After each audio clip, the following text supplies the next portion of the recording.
भक्तगणों, गीता का दूसरे अध्याय का अगला भाग या शेष भाग हिंदी में कहूँगा, आप उसको ध्यान पर सुने और इस चैनल को लाइक एंड सब्सक्राइब जरूर करें। कथा गीता हिंदी में सुनिए।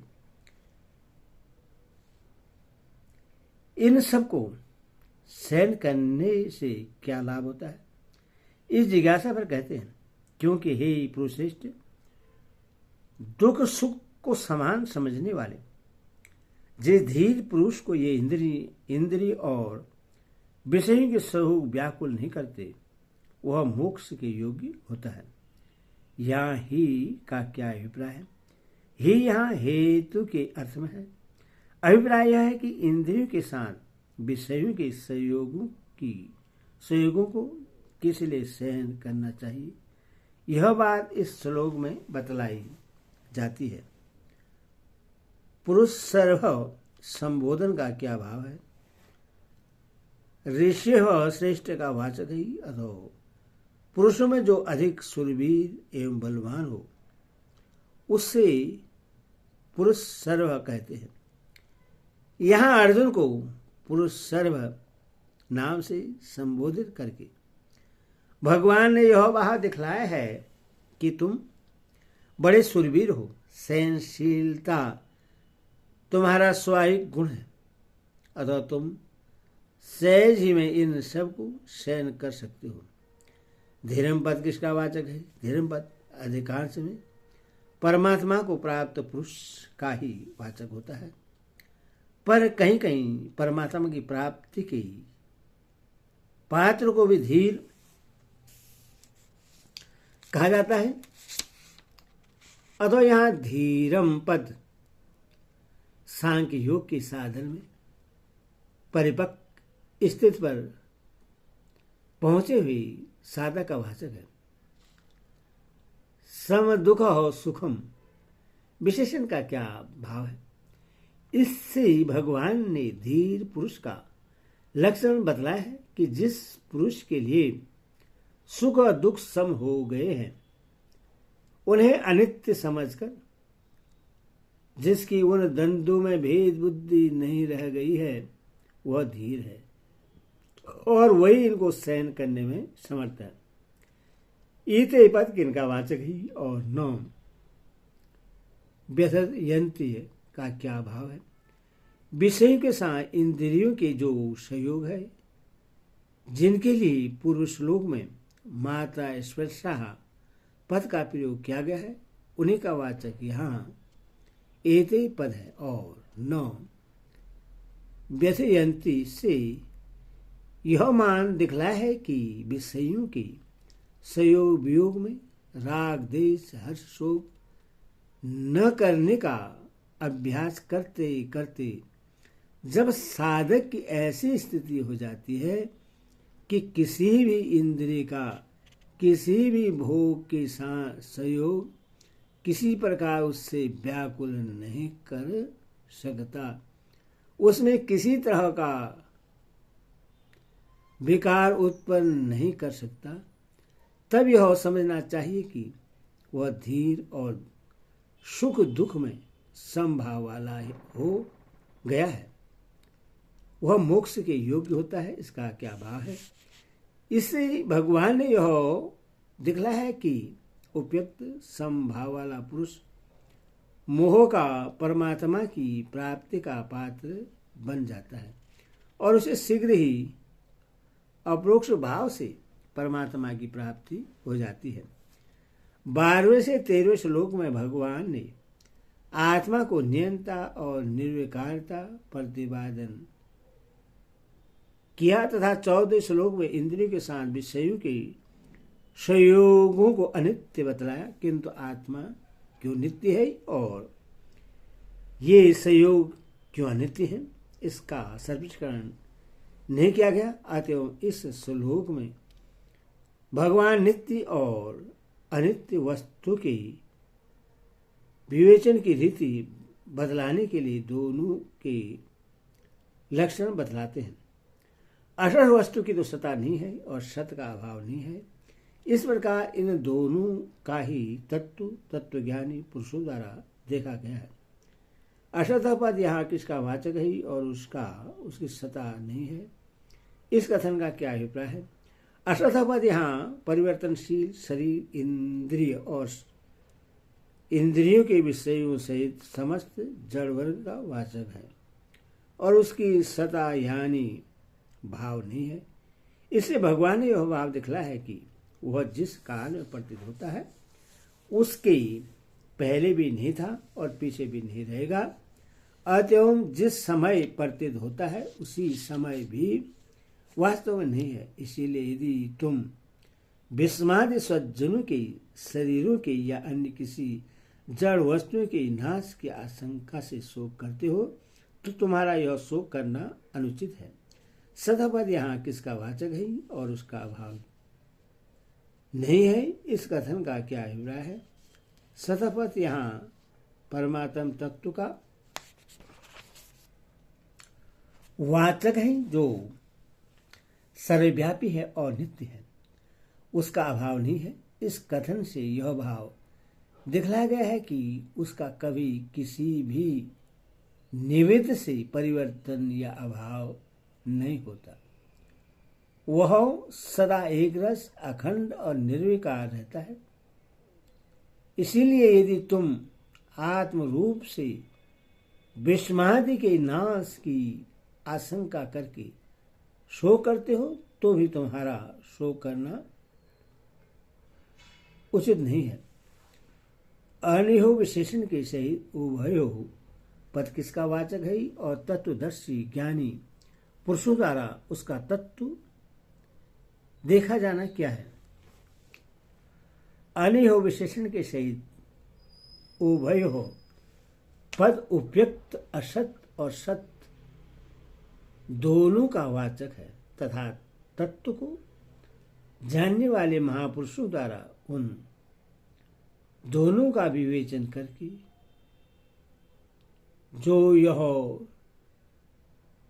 निश्चित कर लेता है कि जिस वस्तु का परिवर्तन और नाश होता है, जो सदा नहीं रहती, वह असत है।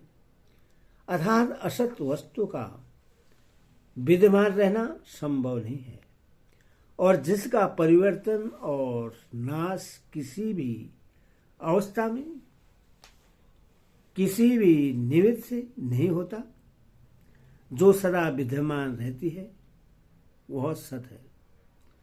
अर्थात सत का कभी अभाव होता ही नहीं। यही तत्वदर्शी पुरुष के द्वारा उन दोनों का तत्व देखा जाता है। पूर्व श्लोक में जिस सत तत्व के लिए कहा गया है उसका अभाव नहीं है। यह सत तत्व क्या है, इस जिज्ञासा पर कहते हैं नाश रहित तो तू उसको जान जिससे यह संपूर्ण जगत दृश्य वर्ग व्याप्त है। इस अविनाशी का विनाश करने में कोई भी समर्थ नहीं है।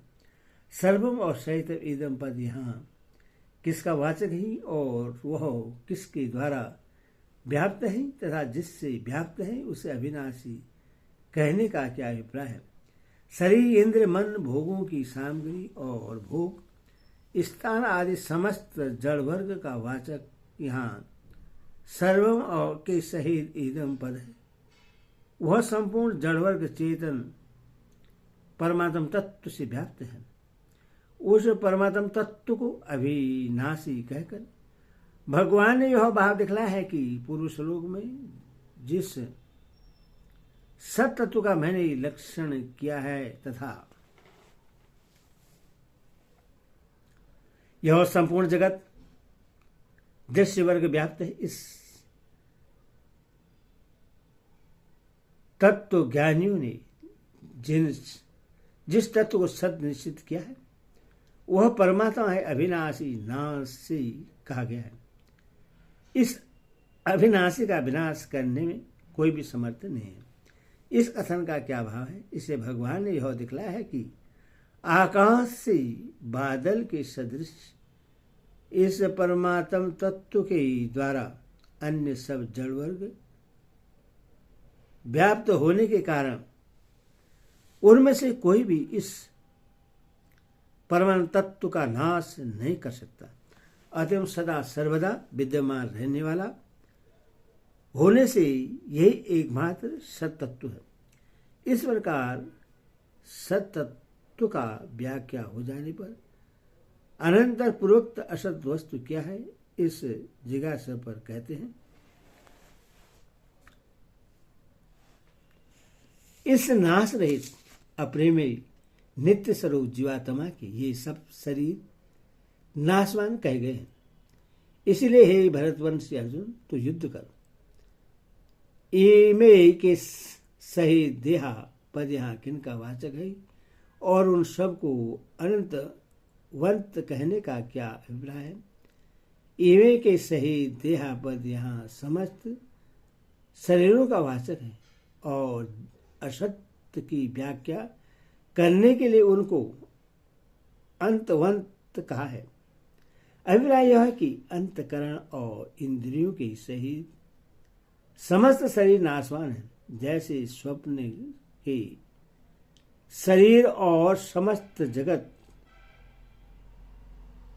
बिना हुए ही प्रतीत होता है, वैसे ही ये समस्त शरीर भी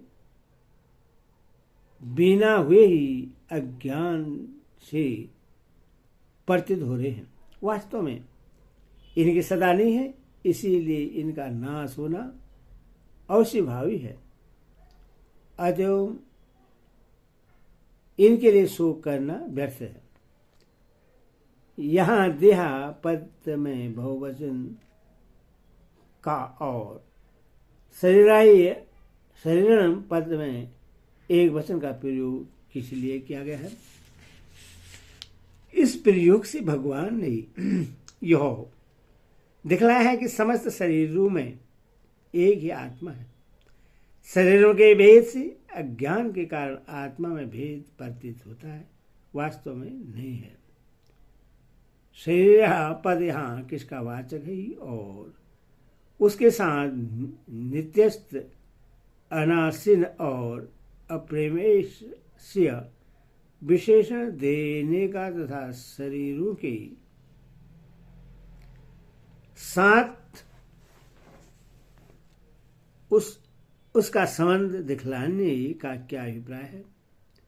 पुरुष लोक में जिस सत तत्व से समस्त जड़ वर्ग को व्याप्त बतला है, उसी तत्व का वाचक यहाँ शरीर पद है तथा इन तीनों विशेषणों का प्रयोग उससे सत्य तत्व के साथ इसकी एकता करने के लिए ही किया है। एवं इससे ही शरीरी कहकर तथा शरीरों के साथ इसका संबंध दिखलाकर आत्मा और परमात्मा की एकता का प्रतिपादन किया गया है। अभिप्राय यह है कि व्यवहारिक दृष्टि से जो भिन्न भिन्न शरीरों को धारण करने वाला, उनसे संबंध रखने वाले भिन्न भिन्न आत्मा प्रतीत होता है, वह वस्तुतः भिन्न भिन्न नहीं है। सब एक ही चेतन तत्व है। जैसे निद्रा के समय स्वप्न की सृष्टि में एक पुरुष के सिवा कोई वस्तु नहीं होती, स्वप्न का समस्त नाना तत्व निद्रा जनित होता है। जागने के बाद पुरुष एक ही रह जाता है।